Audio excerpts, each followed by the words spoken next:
Hello my lovely people, you're welcome back once again to my channel. If you're seeing my face for the first time, my name is Isoa. I'm a YouTuber based in Owerri, Nigeria. So if you're not subscribed to this channel, please consider clicking on that red subscribe button and join this amazing family. Turn on the notification bell beside it so that whenever I upload any video, you get notified. And at the same time, smash the like button because definitely you're going to relate with what I have to say on today's video.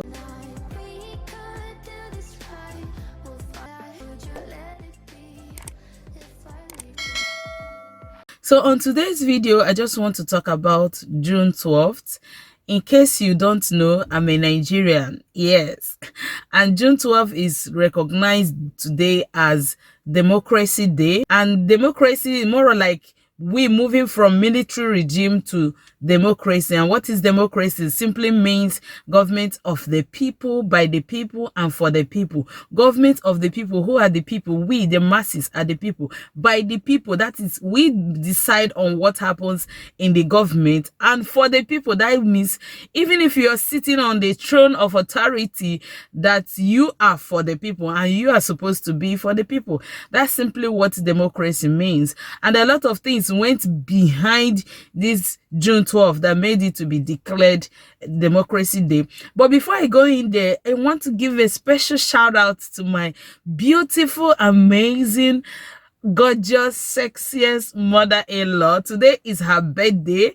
My mother-in-law was born on June 12th, 19 and she's celebrating today. I wish she was with us to celebrate it, but all the same, the love she has for me is so unconditionally, is so immeasurable. She's so happy and blessed anytime she come across my children. So, and a lot of things she has done for me. I am one of those people that will say, yes, I'm blessed to have a sweet, an accommodative mother-in-law, unlike the mother-in-law saga on social media and all over. When you mention the word mother-in-law, they are seen as this. No, mine is, God bless you, Mama, for loving us. And you know, I can go to the mountain and back for you. Yeah. So let's go into the video. Democracy. It was on the 6th of June 2018 that the current president, President Muhammad Buhari, declared June 12th as Democracy Day. Previously, it was celebrated on the 29th of May, which was the day that the military regime finally handed over to the first democratic president, who happens to be former President Olusegun Obasanjo. They handed over to him on the 29th of May 1999. But at the tail end, they have come to realize, the government and the people who takes the decision have realized that June 12 speaks more of democratic regime or rule more than 29th May. Hence, they changed it. So this year being 2021, on today being 12th June, the president will equally be addressing the nation based on democracy. Yeah. Then another story or question that, or something that we must highlight about democracy that has not been ignored, so to say, is the election of 1993, whereby late MKO Abiola was allegedly the winner of that election, but was ruled over or cancelled by the then president Babangida, that there were a lot of magomago, hence he cancelled it. But we want to give kudos yet to both Nigerians and people who are not Nigerians who stood by that day, June 12th, to say, yeah, this was the day that democracy actually came to being in Nigeria. And lest I forget, on the day it was equally declared June 12 being the Democracy Day, President Buhari equally awarded the late MKO Abiola as the Grand Commander of the Federal Republic of Nigeria. That's post-mortem, or how do they call it? Mortem awards, more or like. So he was awarded because he stood firm to his desire to make Nigeria a democratic place where people can come from nowhere and do the right thing. So I think that was one of the reasons he was given that award, even though he's no more to take it. And let's not forget, equally, he died on the 7th of July 1998, allegedly assassinated, while some other persons said, hey, I'm just telling you guys the history of democracy. I wasn't like matured enough to know what transpired then, but notwithstanding, this history is never something to swipe under the carpet. This was what we read and heard. Yeah. So, but all the same, democracy came into being, and the former president Olusegun Obasanjo took up the race of democracy on the 29th of May 1999 and ruled for 8 years. And Yar'Adua took over, ruled before he died, and the Goodluck Jonathan took over from him. He was the vice president to Yar'Adua. So when Yar'Adua passed on, he took over and still conducted another election, which he won. But all the same, we now came into the regime of President Buhari. But looking back, let me tell you guys what I have. The main reason why I'm making this video is looking back to when the military regime was and now that we have democracy. Let me know in the comment section, which do you think you prefer and why? Personally, as much as I was very young during the military regime, I would say that I didn't know much about what was going on aside the history or the things that we heard, that then you don't say jack. If you say jack, they pick you up and you're gone. You're being detained and all that, which equally happen in other countries, whereby if you come out to speak the truth or speak for the people, you are either being assassinated or you are being jailed forever or whatever. So, but the basic needs of the people, compare during the military regime and now that we have democracy, which is supposed to be the time where we will come out and nobody, a bloody civilian, will come out and say this is the right of the citizen, and the government in power will listen and do it. I have come to believe that personally, if not for the purpose of people enriching themselves and people even voicing out to a certain percent, because now if you come out and say anything against the government, you are being tagged, you're being flagged, you're being trailed, everything is on you. Our democracy hasn't gotten to the point, or is depreciating the right of the citizens in this country as a democratic government is no longer being exercised. People are always afraid to say, I don't want to say, so that I will not be the next victim. But during the military regime, I want to believe that a lot of infrastructure, the map we have in our society now, like if you come to this Owerri, there is what they call Owerri map. I think it was done during the military regime. The better roads, the roads that have names, like if you talk about Douglas Road, Wedra Road, all this whole thing, we are all done by the military regime. Those days, yes, the water board, we are functional, they were working. A lot of the power supply, as much as it didn't go more or like a lot of places then, but you know that if you're paying for power, your energy, you are going to consume what you pay for. But these days, the reverse is the case. One of the good things I must highlight that the government of democracy have done for us in Nigeria, which we cannot overemphasize, is social media and GSM. Yes, that was what we were calling them then. All these telecommunication companies that are here to head up, to ease off a lot of things, that now our voice can be heard. If not heard in the country, people in diaspora hear us, and we have the bodies like UN, CNN, tell the world what is actually happening and going on in Nigeria.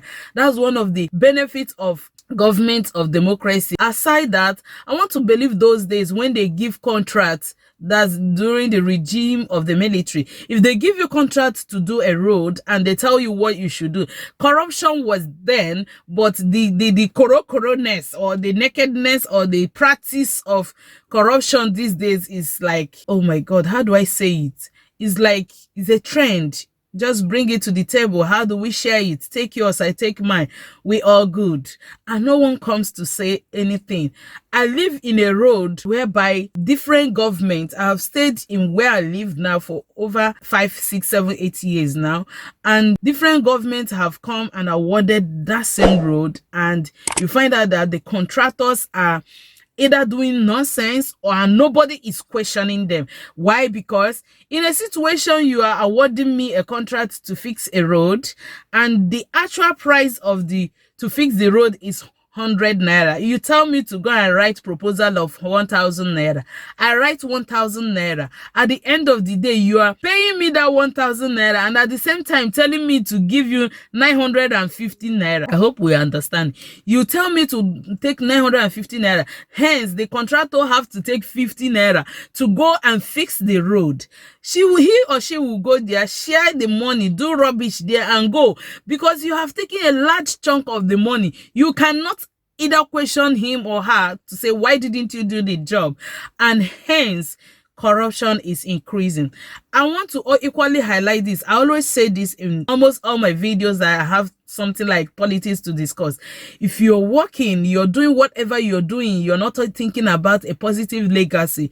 I'm not talking about mouth-watering people that will come and see you and, hey, our chairman, up you this. No, that's not what I'm talking about.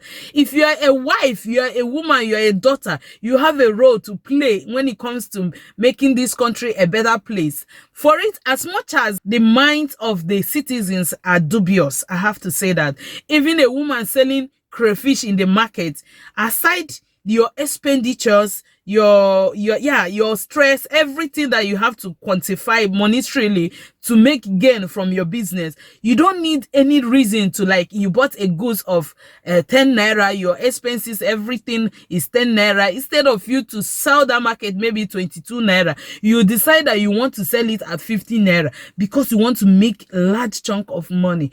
Hello, as much as every mind is corrupt in this country, but we still need a very strong political body, a political personnel, people who will come out and call bad. I know equally, so one of the politicians told me that it is not easy for politicians because when they get to that seat of power, they have people surrounding them, telling them this is how we do it. If it's either you do it this way, the godfatherism and all that, it's either you do it this way or we kick you out. So, but whatever be the case, try and leave a positive legacy.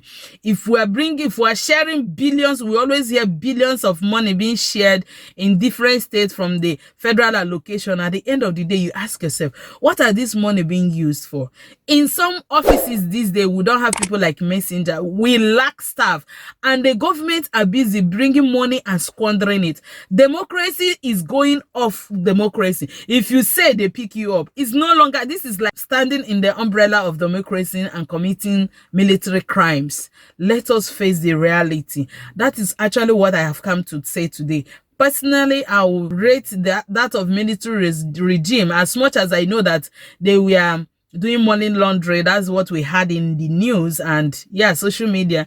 A lot of money laundering were being done, a lot of fire was done then. But I want to believe that their arms, the way they stretch their hands to the masses, to the population, I think was better or is better than what we are experiencing this day.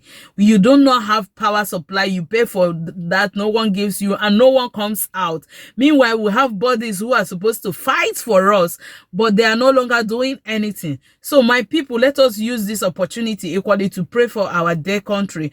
No one should say, this thing is not what prayers can do. Prayers can still move mountain. God can still say, I have decided, my people, you people have suffered enough. I've decided to send forth a Messiah to you. It is possible. And for the youth, as much as this time around, as much as there is corruption in voting, election and all that, please, the idea of, I don't want to go out there and die. Yes, no one prays to go out and die. And I pray that no one goes out and lose their lives because of politics and all that. But it is high time we come out and say, it is now our time to speak and to vote to those that will believe that will lead this country to a better height for our children. All of us will not be running away. You find out, I saw a video on internet last week. It was talking about 28 Nigerian boys that left Nigeria and they were heading to Togo. They are being held at Burkina Faso. Tell me why Nigerian able young men will be running away if we have all it takes for us to survive here. Tell me why I will work in a country whereby my salary will be 10,000 naira. Meanwhile, my counterpart in even these neighboring African countries will be receiving 100,000. We will always want to migrate to that place and maybe work, pay our tax there. Meanwhile, we need these people here to work, pay their taxes, and for the country to move to a better height. I wouldn't want this video to be long, my people. This is June 12th. We still have the opportunity to pray to God, to cry to God for a better nation. And hence, we believe that God one day, soonest, will answer our prayers in Jesus' name. Amen. Have you subscribed to my channel? If you haven't subscribed to my channel, please click on that red subscribe button and join this amazing family. Turn on the notification bell beside it so that whenever I upload any video, you get notified. And at the same time, smash the like button and share. Your kids will equally learn from what I've just said on today's video. And say a word of prayer for my mother-in-law who is celebrating her birthday today. God bless you all until we see some other time. Love you. Mwah.